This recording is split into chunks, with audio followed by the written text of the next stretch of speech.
ജഗനോട് സംസാരിക്കുകയാണ് ദിയ. ദിയ പറയുകയാണ്, അവൾ എന്തുകൊണ്ടാണ് അങ്ങനെ സംസാരിച്ചതെന്ന് എനിക്ക് മനസ്സിലായില്ല. എന്റെ വീട്ടിനകത്ത് അവൾക്കൊരു ശത്രു ഉണ്ട് പോലും.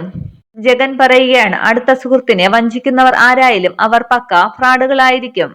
അത്തരക്കാര് പറയുന്നതൊന്നും വിശ്വസിക്കരുത്. അത്രയ്ക്ക് തെറ്റിദ്ധാരണ പറ്റും. ദിയ പറയുകയാണ്, എനിക്കവളെ തല്ലാൻ പറ്റിയില്ല, അതേ വിഷമമുള്ളൂ. ജഗൻ പറയുകയാണ്, അവളുടെ അച്ഛൻ മരിച്ചു. അങ്ങനെ ഒരു സാഹചര്യത്തിൽ അവളോടിനി വഴക്കിന് പോകാത്തതാണ് നല്ലത്.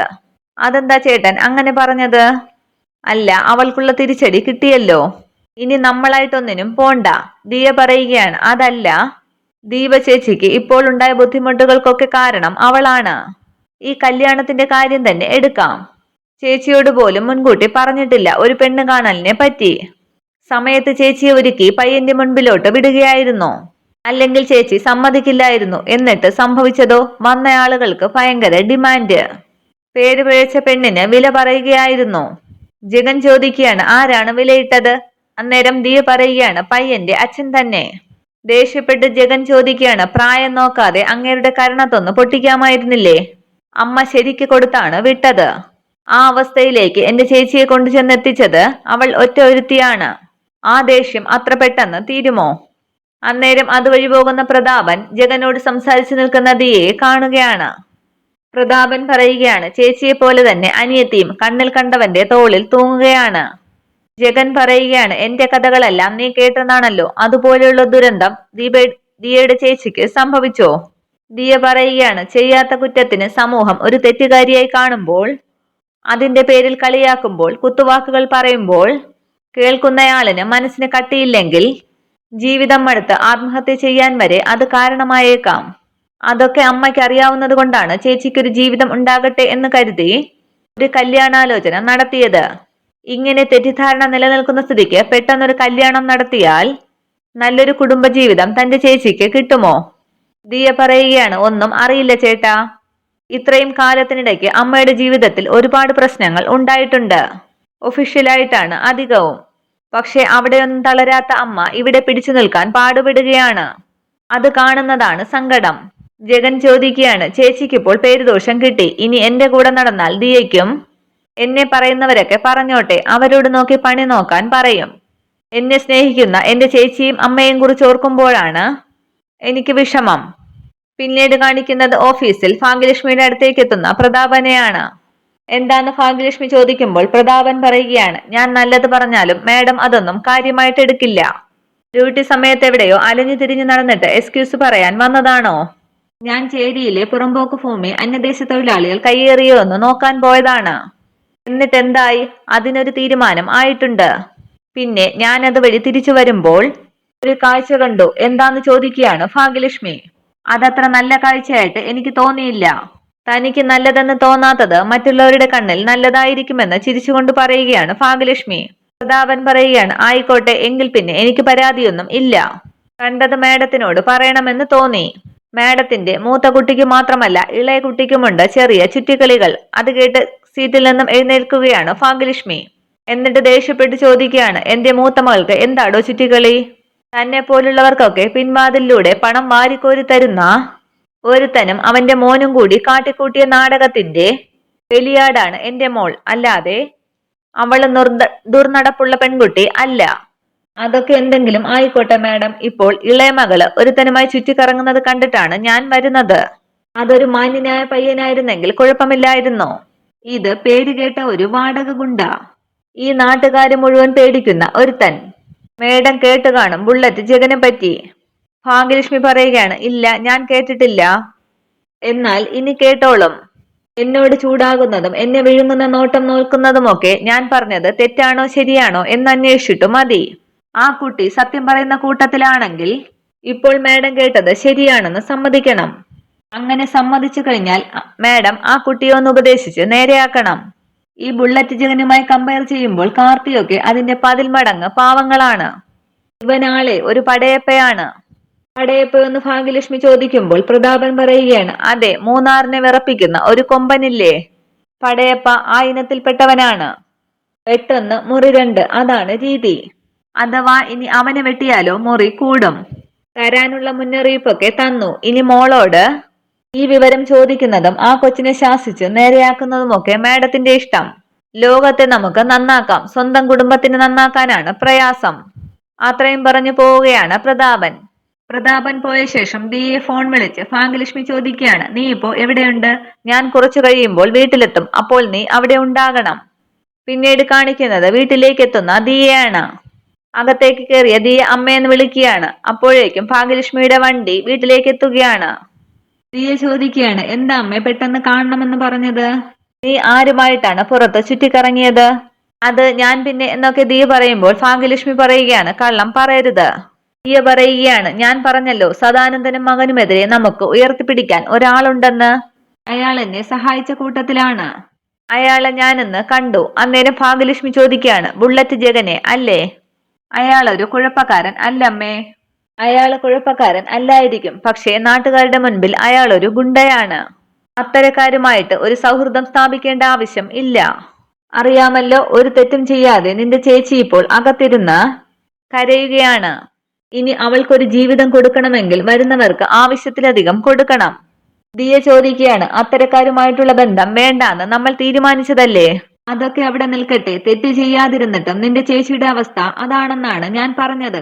അങ്ങനെ ഒരു സാഹചര്യത്തിലൂടെ കടന്നു പോകുമ്പോൾ നീ അതിനേക്കാളും മോശപ്പേര് ഉണ്ടാക്കിയാലോ? അങ്ങനെയൊന്നും സംഭവിക്കില്ലമ്മേ. ഈ ജഗൻ എന്ന് പറയുന്ന ആള് വളരെ നല്ലൊരു മനുഷ്യനാണ്. ഭാഗ്യലക്ഷ്മി ചോദിക്കുകയാണ്, നേരെ ചൊവ്വെ ജീവിക്കുന്ന ഒരാൾക്ക് ഗുണ്ട എന്ന പേര് വീഴുമോ? ഒന്നും മിണ്ടാതെ ദിയ നിൽക്കുമ്പോൾ ഭാഗ്യലക്ഷ്മി ചോദിക്കുകയാണ്, എന്താ നീ ഒന്നും മിണ്ടാത്തത്? എനിക്ക് എന്റെ കാര്യമോർത്ത് ആശങ്കയില്ല. നിങ്ങൾ രണ്ട് പെൺമക്കളുടെ കാര്യത്തിലാണ് ഭയം അത്രയും. എന്നെ കുറിച്ചോർത്ത് അമ്മയ്ക്ക് ഭയം വേണ്ട. ഒരിക്കലും ഞാൻ പേരുദോഷം കേൾപ്പിക്കില്ല.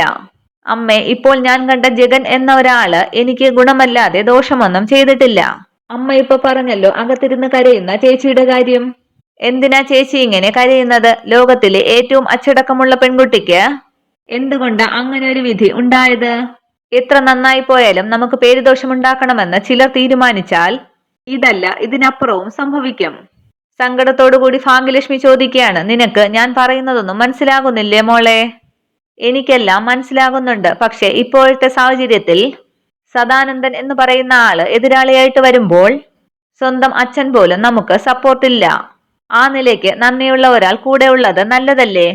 പെൺകുട്ടികളെ റാഞ്ചിയെടുക്കണമെന്ന് ആഗ്രഹമുള്ളവർ ആദ്യം അവരുടെ മനസ്സിൽ കയറിപ്പറ്റാൻ വേണ്ടി പലതും ചെയ്യും. അതാണിപ്പോൾ ബുള്ളറ്റ് ജഗന്റെ ഭാഗത്തു നിന്നും ഉണ്ടാകുന്നതെങ്കിൽ നിനക്കും പിന്നീട് കരയേണ്ടി വരും മോളെ. നിനക്കൊരുപാട് ദുഃഖിക്കേണ്ടി വരും. അത്രയും പറഞ്ഞ് ഭാഗ്യലക്ഷ്മി ഇറങ്ങുമ്പോൾ ദിയ ചോദിക്കുകയാണ്, അമ്മ പോവുകയാണോ? അമ്മയ്ക്ക് സമാധാനത്തോടു കൂടി അകത്തിരിക്കാൻ പറ്റില്ല. ദീപമോളുടെ കാര്യത്തിൽ ഒരു തീരുമാനം ഉണ്ടാകണം. അതിനാരെങ്കിലുമൊക്കെ കണ്ടേ പറ്റൂ. അത്രയും പറഞ്ഞു പോവുകയാണ് ഭാഗ്യലക്ഷ്മി. പിന്നീട് കാണിക്കുന്നത് ഡോക്ടർ ഇക്ബാലിനോട് സംസാരിക്കുന്ന ഭാഗ്യലക്ഷ്മിയാണ്. ഭാഗ്യലക്ഷ്മി പറയുകയാണ്, സ്ത്രീധന മോഹികളെയൊന്നും എനിക്ക് മരുമകനായി വേണ്ട ഡോക്ടർ. എന്റെ ജീവിതം തന്നെയാണ് എനിക്കുള്ള പാഠം. എന്റെ മക്കൾക്കൊരിക്കലും ആ ഗതി വരാൻ പാടില്ല. ഡോക്ടർ പറയുകയാണ്, മാഡത്തിന്റെ കുട്ടികൾക്ക് നല്ല നല്ല ബന്ധങ്ങൾ വന്നേനെ. അതുപോലെ ഒരു പേരുണ്ടായിരുന്നു അവർക്ക്. പക്ഷേ ഇപ്പോ അതൊക്കെ നഷ്ടപ്പെട്ടില്ലേ? ഡോക്ടർക്ക് ഞങ്ങളെ നന്നായി അറിയാം. നടന്ന സംഭവങ്ങളൊക്കെ ഞാൻ ഡോക്ടറോട് പറയുകയും ചെയ്തു. ഏതെങ്കിലും നല്ല ബന്ധം വരികയാണെങ്കിൽ ഒന്ന് സഹായിക്കണം. ഇത്രയും നാളുകൾക്കിടയ്ക്ക് നിങ്ങൾ എന്റെ അടുത്ത് ഒരു സഹായം ചോദിക്കുന്നത് ആദ്യമായിട്ടാണ്. ഭാഗ്യലക്ഷ്മി പറയുകയാണ്, വീടിനകത്ത് ഒരാളുണ്ട്. അയാളോട് എന്തെങ്കിലും പറഞ്ഞാൽ അമ്മ വളർത്തിയ മക്കളാണ്, അതുകൊണ്ട് അമ്മ തന്നെ അവരുടെ കാര്യങ്ങളൊക്കെ നോക്കണം എന്നായിരിക്കും മറുപടി. ഒന്ന് കൂടെ നിന്ന് സഹായിക്കില്ല. ഡോക്ടർ പറയുകയാണ്, എനിക്കറിയാവുന്ന കാര്യങ്ങളല്ലേ അതൊക്കെ. എന്തായാലും എന്നോട് തുറന്ന് സംസാരിച്ച സ്ഥിതിക്ക് ഞാനൊരാളെ കാണാം. ഒരു പയ്യനെ. ഇവിടെ ഈ ടൗണിൽ തന്നെയാണ് അയാൾക്ക് ബിസിനസ്. വീടൊരു 10-40 കിലോമീറ്റർ അകലെയാണ്. ഏറിയാൽ ഒരു 26-27 വയസ്സ് കാണും. അതിനുള്ളിൽ തന്നെ അത്യാവശ്യം വേണ്ടതൊക്കെ അയാൾ ഉണ്ടാക്കി കഴിഞ്ഞു. അത് കേട്ട് ഭാഗ്യലക്ഷ്മി പറയുകയാണ്, മോളുടെ കാര്യങ്ങളൊക്കെ അയാളോട് സംസാരിക്കണം. എന്റെ അടുത്ത സുഹൃത്താണ്. അവന്റെ ഷോറൂമിൽ നിന്നാണ് ഞാൻ കാർ എത്തിക്കുന്നത്. അത് കേട്ട് ഭാഗ്യലക്ഷ്മി ചോദിക്കുകയാണ്, കാറിന്റെ ഡീലറാണോ?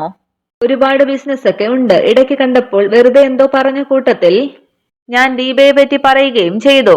എന്തായാലും ഞാൻ ഇപ്പോൾ തന്നെ അയാളെ പോയി കാണാം. എന്റെ മനസ്സ് പറയുന്നു ഈ ബന്ധം നടക്കുമെന്ന്. ഡോക്ടർ ഒരാളെ കുറിച്ച് മതിപ്പോടെ സംസാരിച്ചാൽ അയാൾ എന്തായാലും കുഴപ്പക്കാരൻ ആയിരിക്കില്ല. ആ ഉറപ്പ് എനിക്കുണ്ട്. ഡോക്ടർ പറയുകയാണ്, കുഴപ്പക്കാരനല്ല, മാഡത്തിന്റെ മോൾക്ക് ചേരുന്ന പയ്യനാണ്. ഒരു ദുശീലങ്ങളും ഇല്ല. ഇതൊക്കെ കേട്ട് സന്തോഷിക്കുകയാണ് ഭാഗ്യലക്ഷ്മി. ഡോക്ടർ പറയുകയാണ് ഏതായാലും ഞാൻ കണ്ടിട്ട് വിളിക്കാം. ഭാഗ്യലക്ഷ്മി പറയുകയാണ് ഇപ്പോൾ വന്ന ബന്ധം മുടങ്ങിപ്പോയത് കൊണ്ട് ഇനി ഒരാളുടെ മുൻപിലും ഉടുത്തൊരുങ്ങി നിൽക്കാൻ ആവില്ലെന്നാണ് മോള് പറയുന്നത്. ഞാൻ ഈ പറഞ്ഞയാള് സമ്മതിച്ചു കഴിഞ്ഞാൽ പിന്നെ ഒരു പയ്യന്റെ മുൻപിൽ അണിഞ്ഞൊരുങ്ങി നിൽക്കേണ്ട. അതും കൂടി ഒന്ന് മോളോട് പറഞ്ഞേക്ക്. എന്നാ ശരിയെന്ന് പറഞ്ഞു പോവുകയാണ് ഡോക്ടർ. ഇതൊക്കെ കേട്ട് വളരെ സന്തോഷത്തോടു കൂടി നിൽക്കുകയാണ് ഭാഗ്യലക്ഷ്മി. പിന്നീട് ഷോറൂമിലെത്തുകയാണ് ഡോക്ടർ. റിസപ്ഷൻ ചെന്ന് ഡോക്ടർ പറയുകയാണ് എക്സ്ക്യൂസ് മീ, ജയലാലിനെ ഒന്ന് കാണണമായിരുന്നു, അകത്തുണ്ടെന്ന് പറയുകയാണ് അയാൾ. ഡോക്ടർ ചെന്ന് ഹലോ എന്ന് വിളിക്കുമ്പോൾ ജയലാൽ പറയുകയാണ് ആ ഡോക്ടറോ, വരൂ ഇരിക്കൂ. ഡോക്ടർ പറയുകയാണ് ഒരു ഷോറൂം കൂടി ഓപ്പൺ ചെയ്തു അല്ലേ? അതെ, ഓപ്പണിങ്ങിന് ഡോക്ടറെ വിളിച്ചപ്പോൾ വന്നില്ലല്ലോ. വലിയ തിരക്കാടോ ഇപ്പോൾ? എങ്ങനെയുണ്ടെന്ന് ജയലാൽ ചോദിക്കുമ്പോൾ ഡോക്ടർ പറയുകയാണ് കൊള്ളാം, നന്നായിട്ടുണ്ട്. എല്ലാം കൂടി എങ്ങനെ മെയിൻറ്റെയിൻ ചെയ്യുന്നു? ഷെയർ മാർക്കറ്റിംഗ് കാർഡ് ഡീലേഴ്സും കൂടി ഒന്നിച്ചു കൊണ്ടുപോകുന്ന അധികം ആൾക്കാർ ഇല്ല. ഒരു പ്രായമെത്തുമ്പോൾ വീട്ടിലിരുന്ന് വിശ്രമിക്കാനാണ് തീരുമാനം. അത് കേട്ട് ഡോക്ടർ ചോദിക്കുകയാണ് ആ സമയത്ത് കൂട്ടിനൊരാൾ വേണ്ടേ? ജയലാൽ പറയുകയാണ് തീർച്ചയായും. അതുകൊണ്ടാണല്ലോ എന്റെ വീട്ടിലെ സാഹചര്യം മനസ്സിലാക്കി ഒരാളിനെ കണ്ടെത്താൻ ഞാൻ ഡോക്ടറോട് തന്നെ പറഞ്ഞത്. ഞാൻ ഒരാളുടെ കാര്യം തന്നോട് പറഞ്ഞിരുന്നില്ലേ? എന്റെ കുട്ടിക്കാലം മുതലേ അറിയാവുന്ന പിള്ളേരാണ്. അമ്മയുടെ ചിറകിൽ ഒളിച്ചു നടക്കുന്ന കുട്ടികൾ. അവരെ കുറിച്ച് ഇതുവരെ ഒരു കംപ്ലൈന്റ് കേട്ടിട്ടില്ല, കേൾപ്പിച്ചില്ല. നിർഭാഗ്യവശാൽ ഇങ്ങനെയൊക്കെ സംഭവിച്ചു പോയി. അത് ഇന്നത്തെ കാലത്ത് അതൊക്കെ സർവ്വസാധാരണമാണ് ഡോക്ടറെ. ടെക്നോളജി വളരുന്ന അനുസരിച്ച് ആടിനെ പട്ടിയാക്കാൻ വരെ എളുപ്പമാണ്. എത്രയെത്ര സംഭവങ്ങളാണ് ദിവസവും നടക്കുന്നത്. ഡോക്ടർ പറയുകയാണ് പെൺകുട്ടിയുടെ അമ്മ സത്യസന്ധയായ ഒരു വില്ലേജ് ഓഫീസറാണ്. അവരെ തളയ്ക്കാൻ വേണ്ടിയാണ് അവരുടെ മൂത്ത മകളോട് വേണ്ടി എതിരാളികൾ ഈ ചതി കാണിച്ചത്. ഡോക്ടർ ആ കുട്ടിയെക്കുറിച്ച് എല്ലാ വിവരവും എന്നോട് പറഞ്ഞു കഴിഞ്ഞു. അതിനുശേഷമാണ് പെണ്ണ് കാണാമെന്ന് ഞാൻ പറഞ്ഞത്. അതിലൊരു മാറ്റവും ഇല്ല. അച്ചടക്കമുള്ള കുട്ടിയായിരിക്കണം. ആ ഗ്യാരണ്ടി ഡോക്ടർ തന്നാൽ നാളെ തന്നെ നമുക്ക് പോയി കാണാം. ഡോക്ടർ പറയുകയാണ് 100 അല്ല 101% ഗ്യാരണ്ടിയാണ്. ജയലാൽ പറയുകയാണ് പെൺകുട്ടിയെക്കുറിച്ച് ഞാൻ അറിഞ്ഞതുപോലെ എന്നെക്കുറിച്ച് പെൺകുട്ടിക്ക് അറിയണ്ടേ? അതിനുശേഷം അവരെ വിവാഹത്തിന് സമ്മതിക്കുമോ? ഡോക്ടർ പറയുകയാണ് താൻ പെൺകുട്ടിയെ കണ്ട ശേഷം ദീപയുമായിട്ടൊന്ന് മനസ്സ് തുറന്ന് സംസാരിക്കണം. എല്ലാം കേട്ട ശേഷം ദീപ ഓക്കെ പറയുകയാണെങ്കിൽ പിന്നെ ഒന്നും നോക്കണ്ട, എടുപിടിന്ന് നമുക്ക് വിവാഹം നടത്താം. പെൺകുട്ടി ഫൈനൽ ഇയർ PG ആണ്. തനിക്കും വയസ്സ് 10-27 രണ്ടാൾക്കും വിവാഹപ്രായമായി എന്നർത്ഥം. എന്നാ പിന്നെ വരുമെന്ന് വിളിച്ചു പറയട്ടെ. ഓക്കെ എന്ന് പറയുകയാണ് ജയലാൽ. വന്നതല്ലേ ഡോക്ടർ, ഒരു കോഫി കുടിക്ക്. വേണ്ട, ഒരു ദിവസം 2 കോഫി, അതാണ് ശീലം. രാവിലെ ഒന്ന് വൈകിട്ടൊന്ന്. നാളെ നമുക്ക് പെൺകുട്ടിയുടെ വീട്ടിൽ പോയിട്ട് ഒന്നിച്ചൊരു കോഫി കുടിക്കാം. എന്താന്ന് ചോദിക്കുമ്പോൾ ആയിക്കോട്ടെ എന്ന് പറയുകയാണ് ജയലാൽ. പിന്നീട് കാണിക്കുന്നത് റൂമിൽ വിഷമിച്ചിരിക്കുന്ന ദീപയാണ്. അന്നേരം അവിടേക്ക് വന്ന ഭാഗ്യലക്ഷ്മി ചോദിക്കുകയാണ് ഏതു നേരവും വിഷമിച്ചിങ്ങനെ മുറിക്കകത്ത് തന്നെ ഇരുന്നാലോ? ഒന്ന് പുറത്തേക്കൊക്കെ ഇറങ്ങിക്കൂടെ? അന്നേരം സങ്കടപ്പെട്ട് ദീപ ചോദിക്കുകയാണ്. സ്വന്തം ചേട്ടൻ പോലും മുഖത്ത് നോക്കി പറഞ്ഞു നാണം കെടുത്താനായിട്ട് ജീവിച്ചിരിക്കണ്ടാന്ന്. മോൾ അത് തന്നെ മനസ്സിലിട്ട് ഇരിക്കുകയാണോ? അമ്മയെയും ഇതുപോലെ ചെളിവാരി എറിഞ്ഞിട്ടുണ്ട് പലരും. ചിലരുടെ ആവശ്യങ്ങൾ നടക്കാതെ വരുമ്പോൾ അവർ കഥകൾ ഉണ്ടാക്കും. നമ്മളൊക്കെ മോശം സ്ത്രീകളാണെന്ന് ചിത്രീകരിക്കും. അതൊക്കെ പുച്ഛിച്ചു തള്ളിയിട്ട് നമ്മൾ നമ്മുടെ കാര്യം നോക്കി പോകുന്നതാണ് നല്ലത്. ദീപ പറയുകയാണ് അത്ര തന്റെ ഇടമൊന്നും എനിക്ക് ഇല്ലമ്മേ. മോളോട് ഞാൻ പ്രധാനപ്പെട്ട ഒരു കാര്യം പറയാനാണ് വന്നത്. ദയവ് ചെയ്ത് മോള് അത് തള്ളിക്കളയരുത്. കല്യാണക്കാര്യമാണെങ്കിൽ എനിക്ക് കേൾക്കണ്ട. മോളെ എല്ലാം അറിഞ്ഞുകൊണ്ട് ഒരു പയ്യൻ വരികയാണെങ്കിൽ മോൾക്ക് കല്യാണത്തിന് സമ്മതിച്ചുകൂടെ? ദീപ ചോദിക്കുകയാണ് എല്ലാം അറിഞ്ഞു വന്ന പയ്യൻ എത്ര ചോദിച്ചു? 101 പവനും ഒരു കാറും 19 ലക്ഷം രൂപയും. ഈ വീടിന്റെ ലോൺ ഇതുവരെ അടഞ്ഞു തീർന്നിട്ടില്ല. ദിലീപേട്ടന് പഠിത്തവും കഴിഞ്ഞിട്ടില്ല. ഭാഗ്യലക്ഷ്മി പറയുകയാണ് ദിലീയുടെ പഠിത്തം ഏതാണ്ട് കഴിഞ്ഞല്ലോ. അവൻ ഉടനെ ഡോക്ടറായിട്ട് ഇറങ്ങില്ലേ? ദീപ പറയുകയാണ് ഡോക്ടറായിട്ട് ഇറങ്ങിയാലും ഉടനെ വരുമാനമൊന്നും കിട്ടില്ലല്ലോ. അതിന് നല്ല ഡോക്ടറൊന്ന് പേരെടുക്കണ്ടേ? പിന്നെ അതുമാത്രമല്ലല്ലോ, അമ്മ ഒറ്റയ്ക്ക് വീട് നോക്കുന്നത് കൊണ്ട് അമ്മയ്ക്ക് ഭാരം ഒരുപാടാണ്. അതിന്റെ കൂട്ടത്തിൽ പേരുദോഷം കേൾപ്പിച്ച പെണ്ണിന്റെ ആ പോരായ്മയ്ക്ക് പകരം ഇഷ്ടം പോലെ സമ്പത്ത് കൊടുത്ത് എന്നെ കെട്ടിച്ചു വിടേണ്ട. ഭാഗ്യലക്ഷ്മി പറയുകയാണ് സ്ത്രീധനമായി അമിതമായ തുകയൊന്നും ആ പയ്യൻ ആവശ്യപ്പെട്ടിട്ടില്ല. ഡോക്ടർ ഇക്ബാലിന്റെ കെയർ ഓഫിൽ വന്ന ബന്ധമാണ്. ആരുടെ കെയർ ഓഫിൽ വന്നാലും എനിക്ക് വേണ്ട. ഇക്കാര്യം പറഞ്ഞുകൊണ്ട് അമ്മ ഇനി എന്റെ മുൻപിൽ വരികയും വേണ്ട. എനിക്ക് വീട്ടിനകത്തിരിക്കുന്നതിൽ ഒരു ബുദ്ധിമുട്ടും ഇല്ല. അതിന്റെ പേരിൽ ഇതിനകത്ത് ഞാൻ തളയ്ക്കപ്പെട്ടു എന്നൊരു പരാതിയും എനിക്കില്ല. പക്ഷേ മോൾ ഇങ്ങനെ തളയ്ക്കപ്പെടുന്നത് അമ്മയ്ക്ക് സങ്കടമാണ്. മോൾക്ക് നല്ലൊരു ഭാവി ഉണ്ടായി കഴിഞ്ഞാലേ അമ്മയ്ക്ക് ആശ്വസിക്കാൻ പറ്റൂ. ഇത്രയുമാണ് ഇന്നത്തെ എപ്പിസോഡ് വിശേഷങ്ങൾ. Okay, thank you.